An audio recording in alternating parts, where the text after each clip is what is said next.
The 11th generation Ford Thunderbird, a retro mistake or a charming forgotten gem? Well, I've owned this one for over 5 years now, so it's about time I make a full review in this concisely edited buyer's guide. I'll show you the truth about what's great and not so great about these cars, including common problem areas, the differences in the model years, special editions, safety, real-world fuel economy, and capping it off with a guide to current values.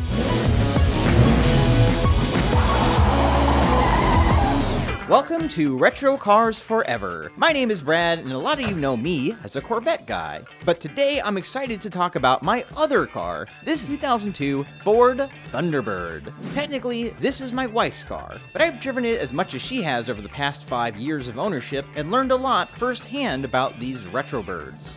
So let's start with what the heck a Retrobird even is. The Retrobird got its nickname because it was a loving tribute to the original Thunderbird from the 1950s. The Retrobird was based on a shortened version of the Lincoln LS and Jaguar S-Type sedan platform. All of these Thunderbirds are V8-powered, rear-drive, two-seat convertibles. About 68,000 Retrobirds were made in total, with about half of those being sold in the first 2002 model year alone. It started great, but slow sales eventually killed off the 11th gen Tbird, and that's led some to label it as an automotive failure. I just think these cars appeal to a very niche market, and that's true today as well. And a huge part of their appeal is something that every other big YouTuber totally missed when they reviewed it, and that would be fun colors. A lot of people are drawn to the bold, personalized color options available with these Tbirds. There are 18 different exterior colors to choose from, but that's just the tip of the iceberg, because there are more color options inside as well. While base cars were all black, there were color options draping the seats, steering wheel rim, and shifter handle. Or you could ante up to the full color accent package like ours, which added additional color to the doors and undersides of the dash area. Lighter interior colors were also available in later years, and if that wasn't enough color choice for you, the optional removable hardtop could also be mixed and matched in various hues. So there's a dizzying permutation of color choices. In fact, if you're not sure which of the 4 model years to choose from, I'd recommend starting with what exterior color you like best. Black or red were available in all years, but most other colors were 1 year only. That's ultimately why my wife chose this 2002 model, because that was the only year that her favorite Thunderbird blue color was available. In today's boring sea of neutral colored cars, bright colors are a fun way to stand out from the crowd. The unique styling of the Retrobird helps those colors pop even more. It looks like a concept car brought to life, because it is. Most flashy concept cars get diluted into boring shapes by the time they reach production, but not this one. The shape is expressive, and the car is positively brimming with chrome trim for that extra old-school pop. We frequently get compliments from complete strangers about our car. So in my opinion, the retro styling of the Thunderbird, especially when draped with bright colors, is the car's strongest suit. So how about the drivetrain? Under the hood is a high-revving, Jaguar-designed, double overhead cam 3.9-liter V8. For 2002, this little V8 produced 252 horsepower, but that got bumped up to 280 for the remaining model years. Either way, that's not a ton of power for a car that weighs 3,800 pounds. Here's how 0 to 60 miles per hour feels in our 2002 Tbird.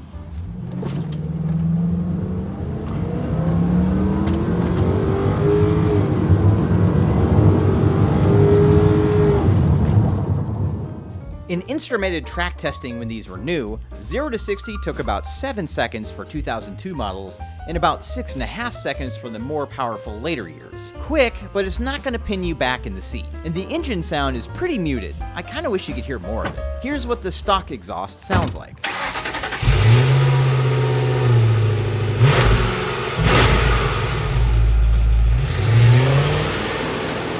But the 5-speed automatic is a good one, responsive and crisp when you're hauling the mail, and soft and relaxed when you're just cruising along. No stick shift was ever offered, but in 2003 model years and later, a Manumatic tap shifter was available. By now, you should be getting the picture that this is not a sports car. This is a relaxed cruiser with decent passing power. And it gets even more relaxed when you look at the ride and handling. This car's suspension is soft. That's wonderful if you want a cushy cruiser that wafts along like a classic American car. Not so great if you want a responsive canyon carver. But if you miss the relaxed luxury that American cars used to have in spades, here is your ride.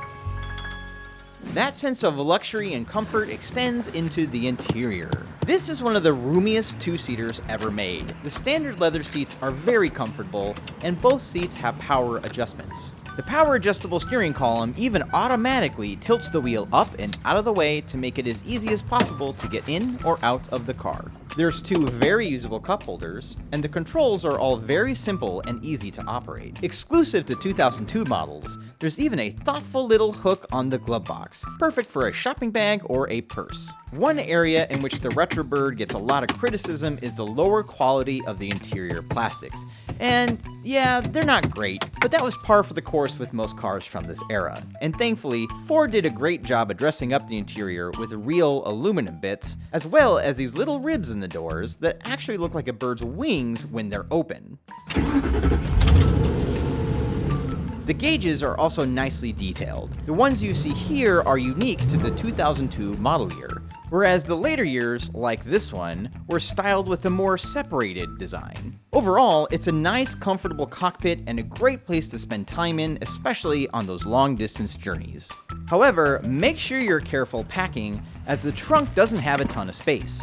It's wide and long, but not very deep, especially near the bumper.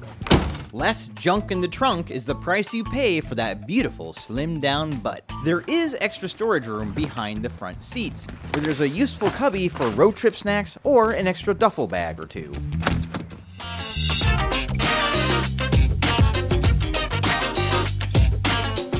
Now this is a convertible after all, so let's talk about the top situation because it's a little complicated. All Retrobirds have a power-operated soft top, which has a nice glass rear window with a defroster. A popular option was this soft boot cover. This piece goes over the soft top when it's down and gives a cleaner appearance to the car. Another popular option was this removable hardtop. We almost always drive around with this intact for extra security and a quieter highway ride. Plus those porthole windows look super cool. But we found the hardtop does have some downsides. At 83 pounds, it is cumbersome and requires at least 2 people to take it on or off. Hardtops all come with this fold-out rolling stand for stowage, so make sure to ask for it if you're buying one of these cars. Also, don't forget to ask the seller about the various accessories that would have come with the hardtop option. That includes a Thunderbird branded wrench for the front bolts, and a cover for the hardtop when it's stowed. Those last 2 items are usually lost with time, but it's easy to find affordable aftermarket replacements. The other hardtop negative is the squeaks and creaks that emanate from the seals on rough roads, or on sharp inclines like we have entering our parking garage. Take a listen.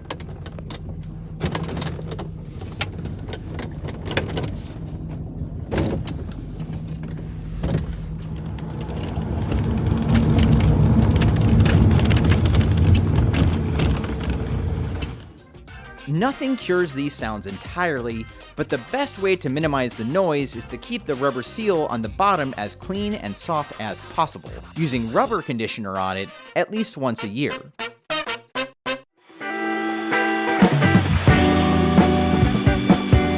Convertibles aren't usually known for being safe, but thankfully the Retrobird is one of the safest around. They have all the safety features you'd want from the era, including dual and side impact airbags. The Retrobird did well in the government crash tests at the time, scoring 4 and 5 stars for front impacts and a full 5 stars for side impacts. Also, if you have a toddler, child seat, or even a fragile senior in the passenger seat where airbags might cause an issue, Ford made it super easy to deactivate them with the ignition key here, a thoughtful touch. Now, if a standard bird isn't unique enough for you, you can seek out a special edition, also known as a feature car. And every year of the Retrobird's 4-year run saw a different one. These didn't have any mechanical upgrades. Instead, these feature cars were all about appearances, with special colors, interior materials, and badging in or around the glove box area. So let's start with the rarest of them all, the 2002 Neiman Marcus edition. Only 200 of these editions were made. They were silver and black, inside and out, with special chrome wheels. The car was featured in the 2000 Neiman Marcus Christmas catalog, and this was actually the very first Retrobird that the public could buy. That hot anticipation meant even at a $42,000 price point, these 200 cars sold out by phone in just 2 hours. For 2003, the special edition was courtesy of Bond. James Bond. Die Another Day had just premiered, and the Retrobird made a very brief appearance in the movie, driven by Bond girl Halle Berry. But it was enough to produce a 007 edition, which featured a coral color to match Halle Berry's bikini. These cars also had a white hardtop and a white interior. In total, they made 700 007 editions. You see what they did there? Next up, the 2004 Pacific Coast Roadster Edition. This feature car had a mist green exterior with an ash gray interior with light cloth seat inserts, the only use of cloth in any of the Retrobirds. Ford made 1,000 of these classy birds. For its final year, all 2005 Thunderbirds got special 50th anniversary badging. But the Cashmere edition was the official feature car. If you love the color of cashmere, then this car is for you. Cashmere color on the inside, cashmere color on the outside, even cashmere color for the grille instead of the usual chrome. Ford made 1,500 of these, which meant roughly 1 in 6 Thunderbirds made in 2005 were Cashmere editions. Those are all the feature cars, but a quick note about the Deluxe or Premium monikers you might come across. These are just trim packages for normal Tbirds. Deluxe is the standard base model, and Premium is a slight step up. Honestly, not much distinguishes these two trim levels. Premium unlocked more appearance options like more colors or different wheels or heated seats in later years, so it's not worth spending extra just because a car is labeled a Premium versus a Deluxe. Just find a car with the options that you want.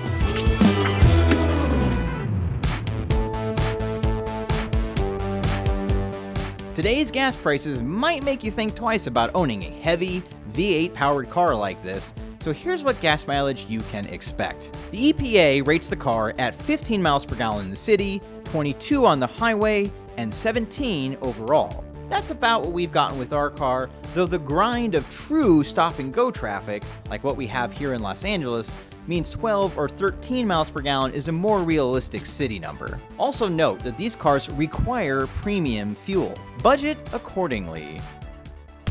So, are these cars reliable? I'd say reasonably so if you keep in mind that they're over 2 decades old now, which is getting up there in car years. On the plus side, DashboardLight.com rates the powertrain reliability well above average. And most parts are easy to find and not too expensive, because 2/3 of the parts are shared with the more common Lincoln LS or Jaguar S-Type. As for odometer mileage, look, these cars aren't like your average Toyota or Honda. Once they get over the 150,000 mile mark, they can be quite expensive to keep going. Alternatively, if they've just sat in a garage and were never driven, that can be just as bad. Cars need regular exercise to stay in the best shape. So in general, I'd say these Thunderbirds have average reliability. They're not money pits, but they can be if they're not treated right. So what exactly can fail? Here are the most common problems, most of which we've dealt with on our own car. Top of the list are the coil packs. These sit over all 8 spark plugs and essentially provide the ignition power for each of them. You can fix this yourself with $50 to $150 or so in parts if you're handy. We bought this set from Amazon. Take it into a mechanic and it'll cost around $700 to $900 to fix all 8 coil packs. You might want to get the valve cover gaskets changed as well, as the oil seeping into the coil packs is what can often short them out in the first place. And since they're right there, it's a great idea to change the spark plugs while you're at it. Cooling issues can crop up, and in particular 2002 model years, which have a more complicated hydraulic-powered engine fan. So test drive the car for several miles to make sure the temp gauge doesn't go above the normal halfway mark. Another common issue is the dual zone climate control. Make sure to check that both sides can blow different temperatures, hot and cold, without any issues. And the finicky CD changer inside the dash is an item most people forget to check, but should. Hot tip: If you're checking out a Thunderbird that you're interested in buying, and it has the hardtop installed, make sure to remove the hardtop to check the condition of the soft top below. First of all, make sure the power top operates smoothly. Sometimes the motors can atrophy without frequent exercise. And if the soft top has been stored in its well for several years, check for mildew or mold, which at the very least will require a good scrubbing with vinegar and convertible top cleaner to remove. You also want to check for rips or tears in the fabric, especially around the rear window area. And check the soft top's 2 front windshield hooks. These little jerks just love to break.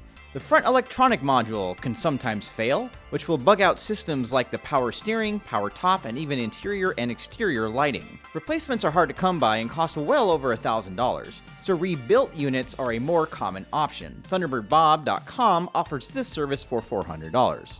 Going underneath the car, rubber suspension bushings and ball joints are a big ticket item to check for. The complex rear suspension is especially prone. Every single one of the 5 Thunderbirds I originally test drove had this issue, including ours. The replacement parts can vary wildly in price, depending on the brand and how much work you can do yourself. A complete rear suspension rubber overhaul can cost from between $700 if you can press what bushings you can and install all the parts yourself, or up to $2,800 or so for the full price OEM Motorcraft brand parts with labor. I split the difference and ordered the full parts online myself from a brand called Dorman that I've had luck with in the past. I then had my mechanic install these pieces, and with parts and labor, this entirely new rear suspension cost around $1,300. Now I realize it can be hard to get underneath the rear and check these rubber pieces, so here's an easy suspension component to check in the front of the car, the front upper A-arm. Peer into this gap between the front tire and the fender, and you should see this rubber ball joint covering right here. Ours were replaced so they look good, but if it's old and split open, it'll need addressing. These alone will cost around $500 in parts and labor for both sides to replace. And you could assume that if the rubber in the front upper A-arms are bad, then the rear rubber components are going to be an issue too. Even though it's expensive to replace all these old bushings and ball joints, the driving experience is vastly improved afterwards, giving the car much better control while still keeping a smooth ride.